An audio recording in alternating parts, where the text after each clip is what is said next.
नमस्ते और India state stories में आपका फिर से स्वागत है। ये एक ऐसा प्रोजेक्ट है जो भारत की राजनीतिक और प्रशासनिक सीमाओं के विकास का अध्ययन करता है। इसे पुणे स्थित फ्लेम विश्वविद्यालय अंतर्गत centre for legislative education and research के द्वारा चलाया जाता है। रियासतों का विलीनीकरण हम सब जानते हैं, एक मुश्किल प्रक्रिया थी जिसके चलते नए राज्य 4 प्रशासनिक श्रेणियों पार्ट ए, बी, सी और डी में बढ़ गई। यह सीरीज मुख्य 3 कैटेगरी यानी पार्ट ए, बी और सी पर गौर करती है।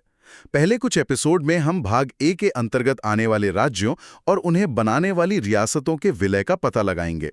मतलब वे राज्य जिनकी रियासतों को उनके संबंधित ब्रिटिश प्रांतों में मिला दिया गया था। इसमें सभी प्रकार की रियासतें शामिल थीं, जैसे कि बड़ौदा, कोल्हापुर जैसे बड़े राज्यों से लेकर संदूर जैसे छोटे और कम जाने पहचाने राज्य और गुजरात और उड़ीसा के छोटे राज्य। राज्यों के अधिकांश विलय समझौतों को, उड़ीसा और छत्तीसगढ़ के विलय समझौतों को एक तरह से प्रमाण बना के तैयार किया गया था और उनका प्रशासन प्रांतीय सरकारों को हस्तांतरित कर दिया गया। आइए अगले 11 एपिसोड में इनमें से प्रत्येक राज्य और राज्य समूहों की कहानी को अधिक विस्तार से सुनते हैं।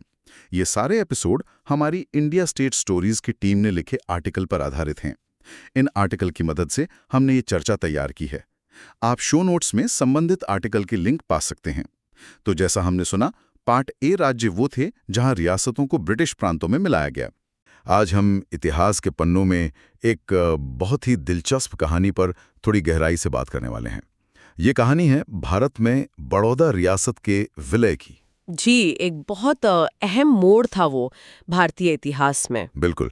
और हमारे पास इस पर जानकारी के लिए कई स्रोत हैं, पुराने लेख हैं, सरकारी कागजात हैं और उस जमाने के जो लोग थे उनके अपने बयान भी हैं। हाँ, काफी कुछ है देखने के लिए। तो चलिए समझते हैं कि यह सब हुआ कैसे। मतलब एक इतनी बड़ी और जिसे प्रगतिशील भी माना जाता था, वो रियासत भारतीय संघ का हिस्सा आखिर बनी कैसे? बड़ौदा मतलब कोई छोटी मोटी रियासत तो थी नहीं। नहीं, बिल्कुल नहीं। काफी बड़ी और समृद्ध रियासत थी। सोचिए, लगभग 8,200 वर्ग मील का इलाका और आबादी भी करीब 30 लाख। और रेवेन्यू वो भी सालाना कोई 7 करोड़ रुपए।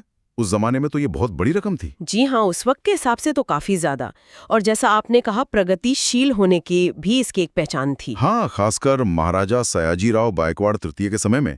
बिल्कुल, उन्होंने कई सारे सुधार किए थे। जैसे वो अनिवार्य और मुफ्त प्राथमिक शिक्षा। हाँ, 1893 में शुरू की और 1906 तक तो लगभग सब जगह लागू हो गई थी। फिर वो ट्रांजिट ड्यूटी खत्म करना, कस्टम ड्यूटी हटाना और अपनी जो लोकल करेंसी थी बाबाशाही, उसकी जगह ब्रिटिश भारतीय सिक्के चलाना, ये भी एक बड़ा कदम था। जी, और बैंक ऑफ बड़ौदा की स्थापना भी तो उन्होंने ही की थी। हाँ, 1901 में। और कृषि में भी नए प्रयोग, सहकारी समितियां और रेलवे नेटवर्क भी तो काफी फैलाया था उन्होंने। करीब 700 मील से ज्यादा की लाइनें थी राज्य के पास। तो कुल मिलाकर एक आधुनिक राज्य बनने की दिशा में था बड़ौदा। बिल्कुल, और यही बात उसे कई दूसरी रियासतों से अलग करती थी। लेकिन इसमें एक पेच भी था। अच्छा, क्या? बड़ौदा का भूगोल, मतलब उसका जो इलाका था वो एक साथ जुड़ा हुआ नहीं था। ओह हाँ, ये मैंने पढ़ा है, टुकड़े टुकड़े में था। जी, बॉम्बे प्रांत और गुजरात की जो दूसरी रियासतें थीं, उनके बीच में इसके हिस्से बिखरे हुए थे। काठियावाड़ में भी कुछ इलाके थे। तो प्रशासन तो कुशल था, जैसा हम कह रहे हैं, लेकिन जाहिर है इस तरह बिखरे हुए इलाकों को संभालना एक चुनौती तो रही ही होगी। और ये जो भौगोलिक बिखराव था, ये आगे चलकर विलय की बातचीत में एक अहम मुद्दा भी बना। अच्छा, तो ये तो हो गई पृष्ठभूमि। अब आते हैं उस दौर पर जब ब्रिटिश राज खत्म हो रहा था। जी। तो रियासतों पर जो ब्रिटिश सर्वोपरिता थी, मतलब वो जो एक खास कंट्रोल था क्राउन का। हाँ, पैरामाउंसी जिसे कहते हैं, खासकर रक्षा और विदेश नीति जैसे मामलों में, वो भी खत्म होने वाली थी। अब रियासतों को तय करना था कि भाई नए बन रहे भारत के साथ उनका रिश्ता क्या होगा। और कांग्रेस तो पहले से ही चाहती थी। हाँ, भारतीय राष्ट्रीय कांग्रेस तो शायद 1938 से ही ये चाह रही थी कि ये रियासतें राजनीतिक तौर पर भारत में मिल जाएं। जी, एक राजनीतिक एक रूपता लाने के लिए। और बड़ौदा ने शुरुआत में तो काफी सहयोग दिखाया है ना। हाँ, बिल्कुल।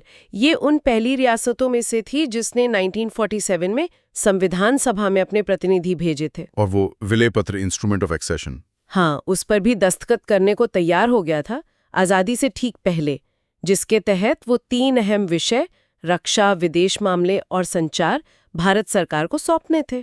तो ऊपर से तो लग रहा था कि बड़ौदा का विलय शायद आसानी से हो जाएगा। हाँ, शुरू में तो ऐसा ही लगा। लेकिन फिर मामला इतना सीधा रहा नहीं, क्यों? शासक सर प्रताप सिंह गायकवाड़ की अपनी कुछ अलग सोच थी। हाँ, यहीं पर कहानी थोड़ी दिलचस्प हो जाती है। शुरुआती सहयोग तो था, लेकिन बाद में सर प्रताप सिंह अपनी हैसियत को लेकर मतलब मोलभाव करने लगे। अच्छा। सितंबर 1947 में जब वो जूनागढ़ वाला संकट चल रहा था, हाँ। तब प्रताप सिंह ने कुछ ऐसी बातें कहीं जिनसे लगा कि वो मतलब मौके का फायदा उठाना चाहते हैं। उन्होंने वीपी मेनन और सरदार पटेल से कहा। क्या कहा? कि अगर भारत उन्हें पूरे पश्चिमी भारत की, जिसमें गुजरात भी शामिल हो, उसकी जिम्मेदारी सौंप दे तो वो शांति बनाए रखने में मदद कर सकते हैं। पूरे पश्चिमी भारत की जिम्मेदारी, गुजरात समेत? अरे बाप रे। जी, और सुनने में तो यहाँ तक आया कि वो गुजरात के राजा का ताज पहनने की भी उम्मीद पाले हुए थे। ये तो वाकई बहुत बड़ी महत्वाकांक्षा थी उस माहौल में। बिल्कुल। हालांकि उन्होंने पटेल और मेनन को ये भरोसा भी दिलाया कि वो भारत के वफादार सहयोगी रहेंगे। लेकिन सरदार पटेल का क्या रुख था इस पर? सरदार पटेल ने तो उनकी इस महत्वाकांक्षा को मतलब सिरे से खारिज कर दिया। शायद प्रताप सिंह कुछ वैसी खास स्थिति चाह रहे थे जैसी हैदराबाद के निजाम की थी, लेकिन पटेल उसके लिए बिल्कुल तैयार नहीं थे। और फिर बाद में जब प्रताप सिंह को लगा कि अरे इस बात से तो दिल्ली नाराज हो गई है, तो उन्होंने इसका ठीकरा अपने दीवान बीएल मित्तर उन पर फोड़ने की कोशिश की। हालांकि मित्र साहब ने साफ इनकार कर दिया कि उनका इससे कोई लेना देना था।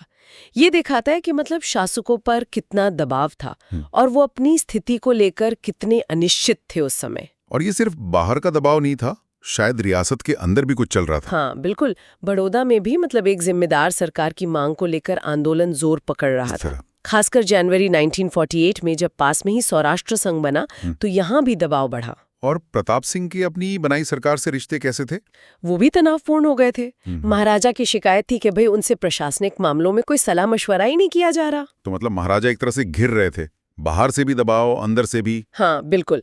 अंदरूनी कलह और बाहरी दबाव दोनों तरफ से महाराजा घिरते जा रहे थे। और यहीं पर एंट्री होती है वीपी मेनन की। हाँ, वीपी मेनन राज्य मंत्रालय के सचिव, रियासतों के विलय में उनकी बहुत बड़ी भूमिका थी। जी, उन्होंने हस्तक्षेप किया। वो प्रताप सिंह से मिले और उन्हें समझाने की कोशिश की। क्या समझाया उन्होंने? मेनन का तर्क बहुत सीधा और कह सकते हैं व्यवहारिक था। उन्होंने कहा कि देखिए, जब आपने जिम्मेदार सरकार दे ही दी है तो आप तो वैसे भी अब सिर्फ नाम के एक संवैधानिक प्रमुख ही रह गए। बात तो सही थी। और फिर उन्होंने बड़ी चतुराई से बड़ौदा की जो भौगोलिक स्थिति थी उसका जिक्र किया। वो बिखरे हुए इलाकों वाली बात। हाँ, उन्होंने कहा कि आपका राज्य गुजरात और काठियावाड़ के इलाकों में बिखरा हुआ है और यहाँ मतलब भाषाई तनाव की आशंका हमेशा बनी रहती है, क्योंकि महाराजा मराठा थे और प्रजा ज्यादातर गुजराती। बिल्कुल। तो मेनन ने कहा कि ये स्थिति आपकी अपनी हैसियत को कमजोर कर सकती है, इसलिए सबसे अच्छा यही है कि आप बड़ौदा का बॉम्बे प्रांत में विलय कर दें। और बदले में मेनन ने ये पक्का आश्वासन दिया कि भारत सरकार महाराजा के प्रिवी पस यानी जो सालाना भत्ता मिलना था, उनके जो खास अधिकार थे, विशेषाधिकार और उनकी पदवी, उन सब का पूरा ख्याल रखेगी। तो एक तरह से सुरक्षा का वादा किया।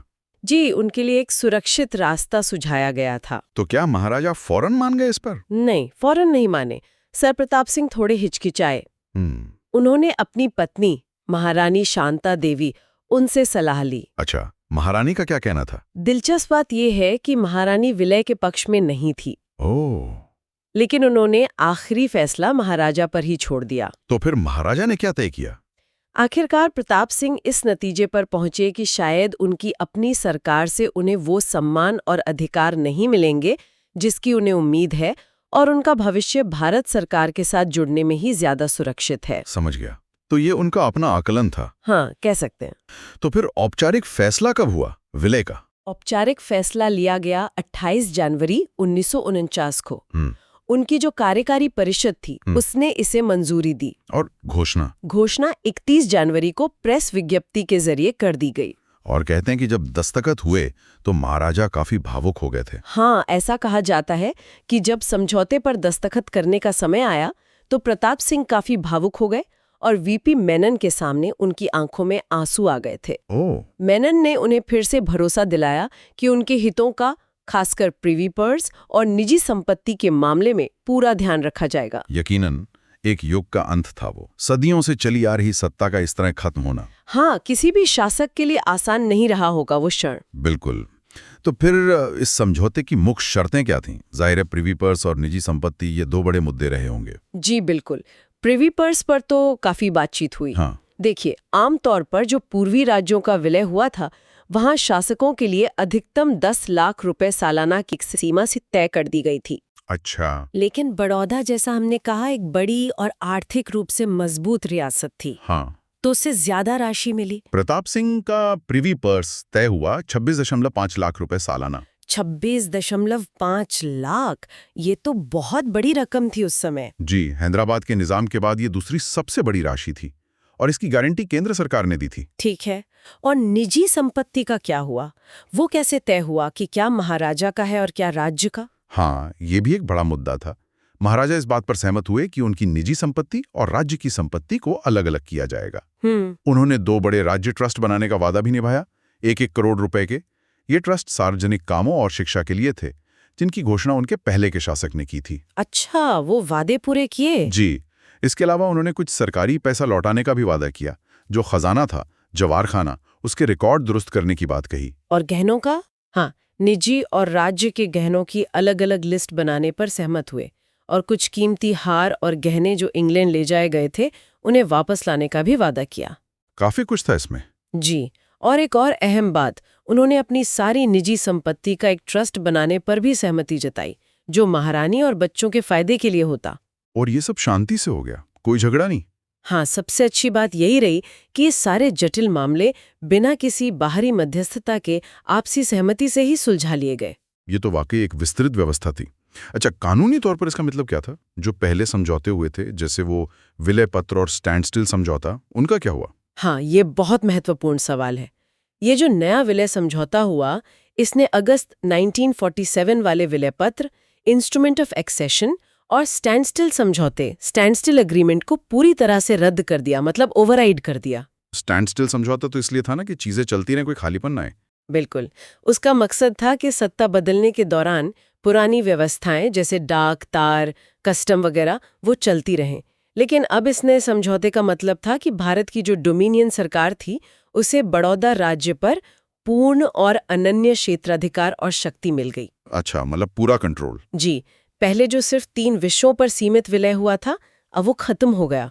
बड़ौदा अब पूरी तरह से भारत का हिस्सा बन गया था। और जो लोग रियासत की नौकरी में थे, कर्मचारी, उनके लिए भी कुछ था समझौते में? हाँ, उनके हितों का भी ध्यान रखा गया था। समझौते में एक क्लॉज था कि प्रशासन के हस्तांतरण से पहले राज्य के कर्मचारी के तौर पर अपने काम के दौरान किए गए किसी भी काम के लिए उन पर कोई दीवानी या फौजदारी मुकदमा नहीं चलाया जा सकता, जब तक कि भारत सरकार पहले इजाजत न दे। तो उन्हें एक तरह की सुरक्षा दी गई। जी बिल्कुल। तो आखिरकार इतनी सारी बातचीत और व्यवस्थाओं के बाद औपचारिक रूप से विलय कब हुआ?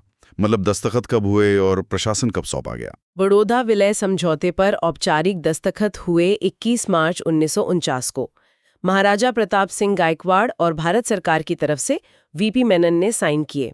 और प्रशासन? ये तय हुआ कि 1 मई 1949 को बड़ौदा राज्य का प्रशासन डोमिनियन सरकार को सौंप दिया जाएगा और फिर इसे बॉम्बे प्रांत का हिस्सा बना दिया जाएगा। तो इस तरह 1 मई 1949 को बड़ौदा औपचारिक रूप से भारत का हिस्सा बन गया। ये उस बड़ी पहेली का एक अहम टुकड़ा था, जिसे हम भारत का एकीकरण कहते हैं। बिल्कुल, और इस समझौते की जो मुख्य बातें थीं, वो लगभग वैसी ही थीं जैसी दूसरी रियासतों के साथ हुए समझौतों में थीं।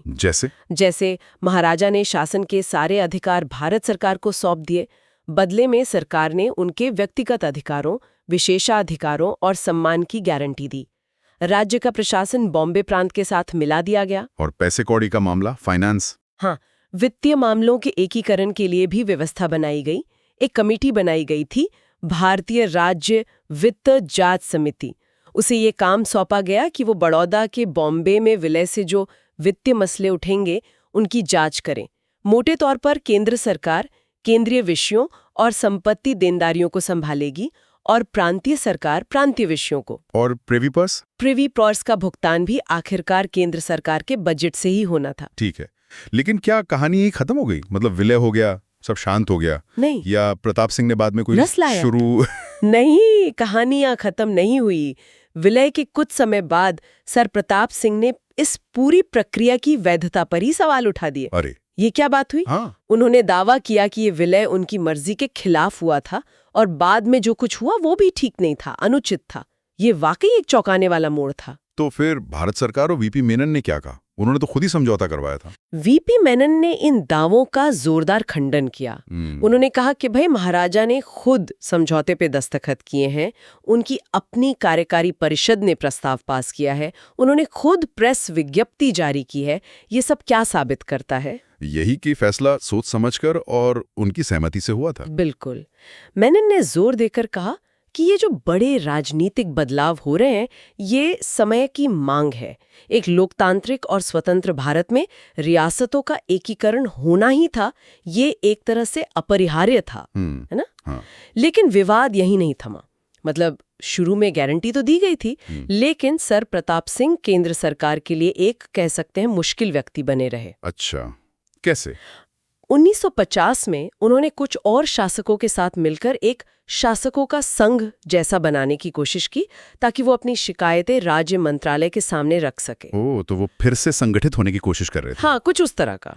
इसका नतीजा क्या हुआ फिर? नतीजा ये हुआ कि अप्रैल 1951 में भारत सरकार ने एक बहुत कड़ा कदम उठाया। क्या? सरकार ने सर प्रताप सिंह को उनके पद, उनके खिताब, उनके विशेषाधिकारों और सम्मानों से वंचित कर दिया। अरे, मतलब डी-रिकॉग्नाइज कर दिया। हाँ, बिल्कुल। और उनके जो बड़े बेटे थे फतेह सिंह राव गायकवाड़, उन्हें उनका उत्तराधिकारी घोषित कर दिया। ये तो बहुत बड़ा कदम था। जी, और ये कार्यवाही ये दिखाती है कि केंद्र सरकार पूर्ण एकीकरण को लेकर कितनी दृढ़ थी। वो रियासती शक्तियों के किसी भी बचे खुचे प्रभाव को पूरी तरह खत्म करने के लिए तैयार थी। मतलब नए भारत में पुरानी व्यवस्थाओं के लिए अब कोई जगह नहीं छोड़ी जा रही थी। तो ये थी बड़ौदा के विलय की पूरी कहानी।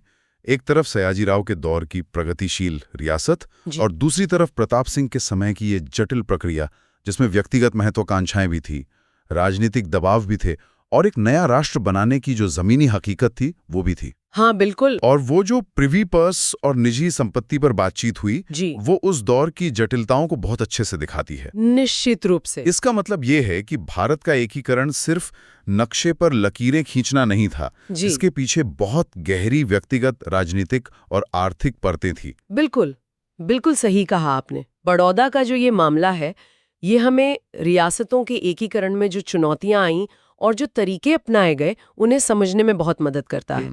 ये दिखाता है कि कैसे सदियों से चले आ रहे जो ऐतिहासिक विशेषाधिकार थे, उन्हें एक नए, स्वतंत्र और लोकतांत्रिक राष्ट्र की जरूरतों के साथ संतुलित करने की कोशिश की गई। हालांकि वो संतुलन हमेशा आसान नहीं था। हाँ, बिल्कुल आसान नहीं था और अक्सर विवादों से भरा भी रहा, जैसा हमने देखा।